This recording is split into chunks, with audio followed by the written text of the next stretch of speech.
آپ تو بچے ہیں اور ہمارے بھی پیدائش سے پہلے ہی یہ ملک بنا. چند دن پہلے ہی ہمارے جنرل غلام محمد صاحب اور بریگیڈیئر اسلم نیائی صاحب بیٹھے ہوئے تھے تو یہ تقسیم کے وقت کی کہانی سنا رہے تھے. تو تھوڑی دیر کے بعد میں نہیں سن سکا، مجھے لگا جیسے میرا دل پھٹ جائے گا.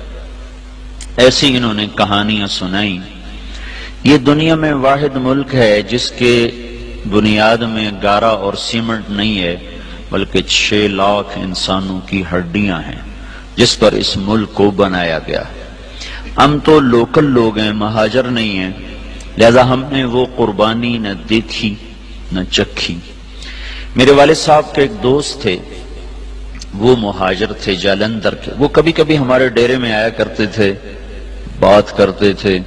تو ایک دن میں بھی بیٹھا تھا اور وہ یہ بات کر رہے تھے کہ جالندھر سے میرا جب ہم نکلے ہیں پارٹیشن پر تو میرا سارا خاندان کٹ گیا، اکیلی جان لے کر نکلا، اور تھوڑی چھوٹی سی عمر بھی زیادہ نہیں تھی.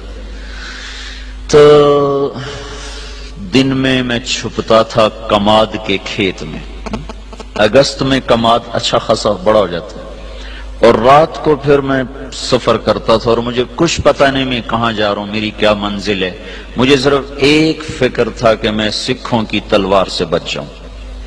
لہذا چلتے چلتے چلتے دریائے ستلج پہ پہنچ گیا. دریائے ستلج اس وقت میں جیتا جاگتا دریا تھا، اب تو وہ سو گیا بیچارہ کب کا. ہم تو اس کی ریت ہی دیکھ پائے، اس کی طغیانیاں تو کبھی دیکھی کوئی نہ. یہ بہت بڑا دریا تھا. تو کہنے لگے میں ستلج پر پہنچا تو آگے پانی کی موت تھی، پیچھے تلوار کی موت تھی. تو میں نے کہا سکھوں کے ہاتھوں مرنے سے بہتر ہے میں پانی کی نظر ہو جاؤں. تیرنا آتا نہیں تھا.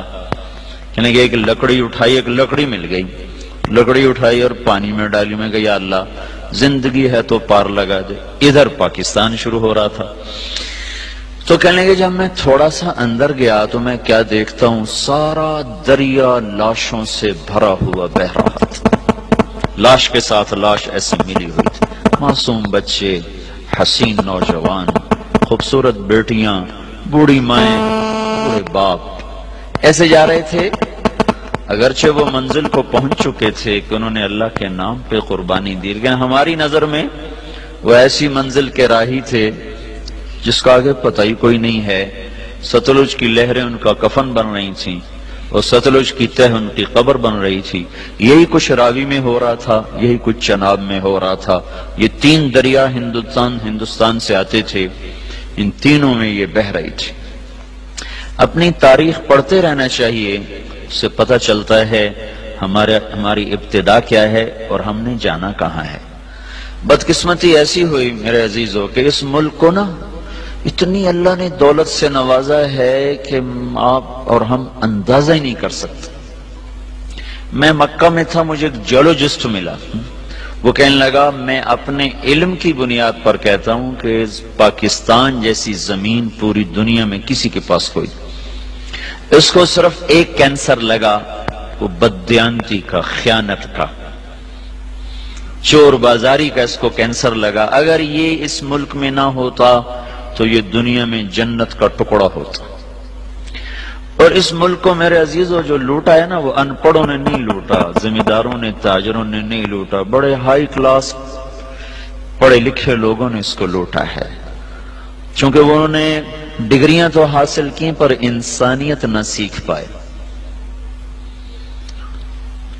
تو اتنی بڑی قربانیاں ہوئیں اور ہم تو میرے عزیزوں کانٹے ہی چننے والے رہ گئے. بہار دیکھی نہیں اس ملک نے. چند مخلص لوگ نہ ہوتے تو اب تک یہ ملک بک چکا ہوتا یا ہندوستان کے قبضے میں جا چکا ہوتا. کہیں کہیں چراغ اب بھی جل رہے ہیں جن کی وجہ سے تھوڑی تھوڑی روشنی ہے، اور یہ قافلہ دھیمے دھیمے دھیرے دھیرے وہ رواں دواں ہے.